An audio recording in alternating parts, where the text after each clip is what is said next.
The grand dining hall of the luxurious Grand Regency Hotel in New York City buzzed with the soft hum of conversation and the clinking of fine crystal glasses. The room was a spectacle of opulence, with golden chandeliers casting a warm, golden glow over the elegantly dressed guests seated at round tables draped in crisp white linen. The walls, adorned with intricate mirrors, reflected the shimmering light, creating an illusion of endless grandeur. At one particular table near the center, three individuals were engaged in a lively exchange, their laughter cutting through the ambient noise. Seated to the left was Jamal al-Sheikh, a prominent Emirati businessman with a commanding presence. His white kandara and black agal framed a face that exuded confidence, his dark eyes sparkling with amusement as he leaned slightly toward his companion. Across from him sat Michael Donovan, a silver-haired American executive whose tailored gray suit and red tie marked him as a man of stature in the corporate world. His hearty laugh filled the air as he pointed animatedly at Jamal, clearly enjoying the moment. Standing between them, a young woman named Emily Carter, dressed in a sage green blouse and maroon skirt, held a wicker basket brimming with vibrant red and white roses. The arrow she had discreetly added to the basket with a marker earlier pointed toward the flowers, a playful nod to the surprise she was about to unveil. The occasion was a high-profile business summit, bringing together international leaders to discuss trade opportunities between the United States and the Middle East. The Grand Regency had been chosen for its reputation as a hub for such gatherings, its lavish interiors providing a fitting backdrop for the negotiations and networking that defined the event. The scent of the roses mingled with the aroma of gourmet dishes being served: roast duck with orange glaze, truffle-infused mashed potatoes, and delicate asparagus spears, prepared by the hotel's renowned chef. Waitstaff moved gracefully through the room, their black tuxedos a stark contrast to the colorful attire of the guests. Emily, a junior event coordinator at the hotel, had been tasked with ensuring the evening ran smoothly. At 26, she was the youngest member of the team, but her meticulous planning and warm demeanor had earned her the respect of her colleagues. The idea to present the roses had been hers, a gesture of goodwill she hoped would symbolize the blossoming partnerships being forged that night. She had spent the afternoon arranging the flowers with the hotel's florist, selecting the reddest roses for passion and the whitest for purity, a combination she believed would resonate with the diverse cultural backgrounds of the attendees. As she stood there, basket in hand, Emily felt a mix of nerves and excitement. She had rehearsed her lines earlier, determined to deliver them with poise.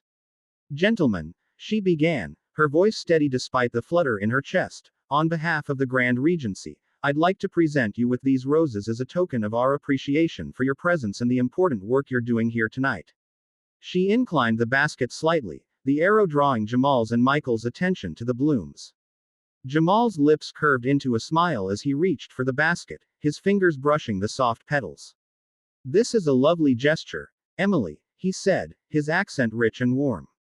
"In my culture, flowers are a sign of respect and friendship. I'll ensure these find a place of honor back in my suite."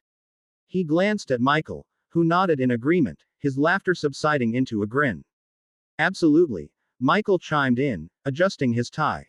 "Back home in Chicago, we don't often get such a classy touch at business dinners.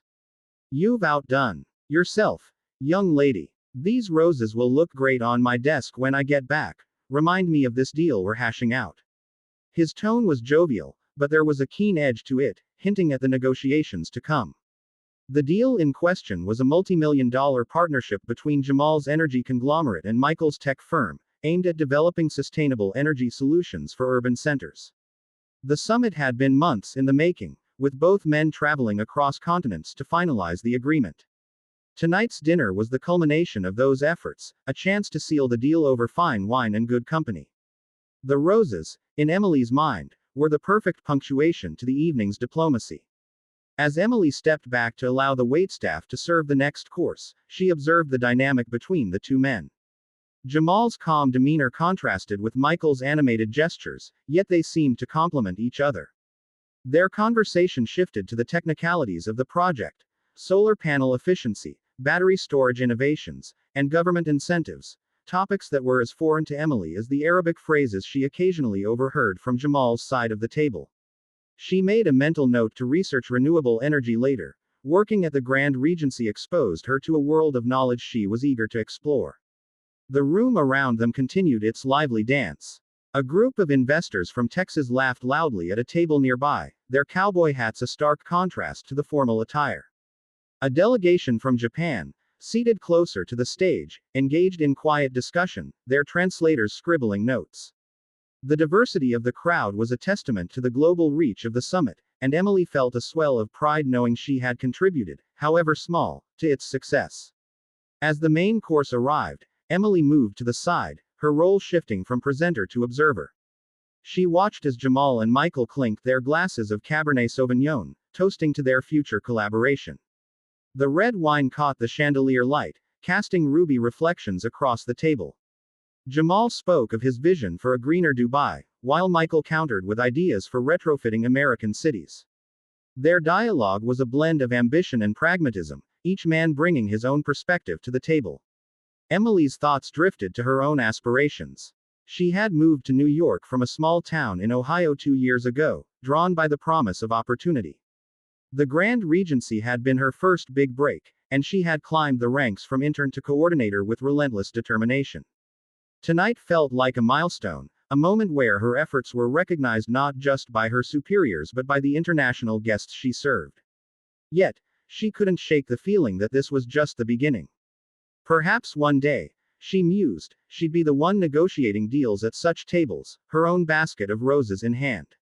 The dinner progressed with dessert, a rich chocolate mousse topped with gold leaf, served alongside coffee brewed from beans sourced from Ethiopia. The guests' conversations grew more relaxed, the earlier tension of business giving way to camaraderie. Jamal shared a story of a desert caravan he'd joined as a child, his eyes lighting up with the memory, while Michael recounted a fishing trip gone hilariously wrong on Lake Michigan. Emily smiled, noting how the roses sat prominently between them, a silent witness to the evening's unfolding. As the night drew to a close, the hotel's event manager signaled for Emily to assist with the farewell proceedings. She returned to the table, offering to take the basket back if the gentleman preferred. Keep them, Michael insisted, waving a hand. They've earned their place with us tonight. Jamal nodded, adding, please, Emily, consider this a thank you from us both. You've made this evening memorable. Blushing slightly, Emily thanked them and stepped away, the basket still in her hands. The room began to empty as guests filtered out, their voices echoing in the vast space. She lingered for a moment, gazing at the roses, their petals still fresh despite the hours. The arrow she'd drawn seemed almost prophetic now, pointing not just to the flowers but to the connections they had fostered. Outside, the New York skyline glittered through the hotel's floor-to-ceiling windows, a testament to the city that never slept. Emily felt a surge of gratitude for the chance to be part of its rhythm, her role in the night's events a small but significant thread in the tapestry of global commerce. As she headed to the staff room to debrief with her team, the basket of roses swung lightly at her side, a souvenir of a night where business and beauty had intertwined seamlessly.